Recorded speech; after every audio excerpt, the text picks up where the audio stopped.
All right. Today I'm going to argue that modern technology is impeding human development.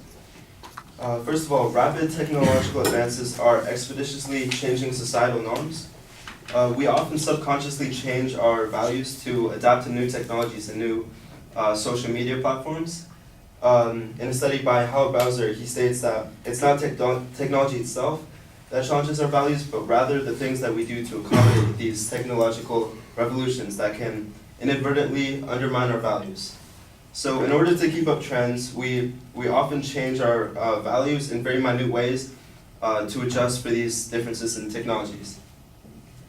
These rapid advances can also create an unstable generational gap.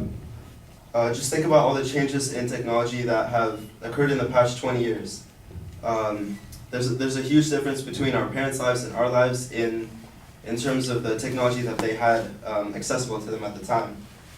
These constant changes can result in inconsistencies in beliefs, values, and aspirations between our generations.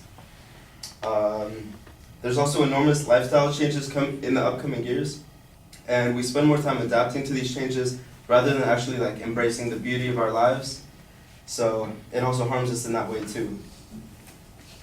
Secondly, technological advances, specifically in the social media field, are increasing the rift between our culture, like human culture, and technology. And the human aspect is starting to be lost in our technology, especially via texting and direct messages, where there's no organic human interaction. In a study by Lynn Peoples, she states that a lack of trust or understanding of other people and their perspectives may be among various ways smartphones can divide a society. It's found that from the dawn of the internet, people have worried that users will seek out information that just applies to their beliefs, so everyone will kind of live in their own little worlds without interacting with each other and exchanging ideas. It gets hard to keep up to these changes because for most of human history, changes have been very slow and they've occurred over lifetimes. But now, in the past 20 years, we've had so many changes that no one would have ever expected before then. We drive technological advancements without even acknowledging the side effects now. So whatever major technology that we're talking about, there's always a social adjustment that we have to make to accommodate it, whether it's in the political field, the actual social field, or whatever. Also, children's brains can develop differently with the heavy use of digital devices. There was a study in 2010 that linked texting, the overuse of texting on the adolescent brain resulted in higher levels of anxiety and depression. And it's also harder for people to think deeply and conceptually when they're always on their phones. This reliance on technology has also been found to lower the quality of our relationships, especially in the romantic field, where in a BYU study, it was found that relationships that involved frequent texting were actually ranked lower in quality by men. To conclude, due to its proven harmful effects on societal norms, adolescent development, and interpersonal relationships, technology is harming humankind. Thank you.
All right. Well, the proposition's identified clearly. There's not really a preview of what the supporting structure is going to be. I know you get started on your first point immediately, and you kind of rushed that.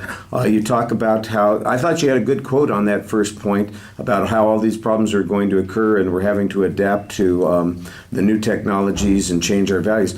But I don't know exactly what you're talking about. You don't have any examples here to make us connect with this. It's a very generic statement, and although it comes from an authoritative source and it seems well thought out, the proof on it is a little bit thin, and especially since we don't have any particulars, I'm not exactly sure what it is that I'm supposed to be worried about.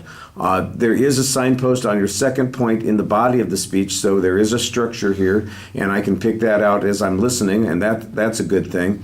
The notion that it's having some effect on rifts in our culture and the way people communicate, I kind of like the idea that you've got going there. There's a quote about the lack of trust that's being developed as a result of the use of technology, in particular smartphones. So that's, again, pretty good. But again, there's nothing that's measurable about this. So again, we have an authority who has an opinion, and they've expressed that opinion. We don't know exactly what data they're basing their conclusions on, and you don't provide us with any separate data. So it's an interesting thought piece so far. I'm not sure that it's sufficient to convince us that there is a real problem here. The idea about texting creating anxiety on the brain, well, now we've got a solution that we don't need the marijuana for. Just stop using your damn phones and we'll have less anxiety.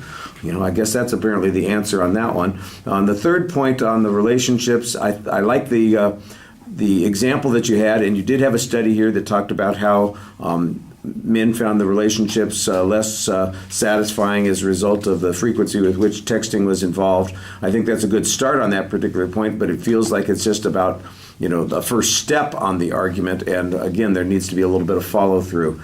Probably there's a lot of time, there's other information that you could put in here, so there's probably enough time for you to advance these arguments with a little bit more substance.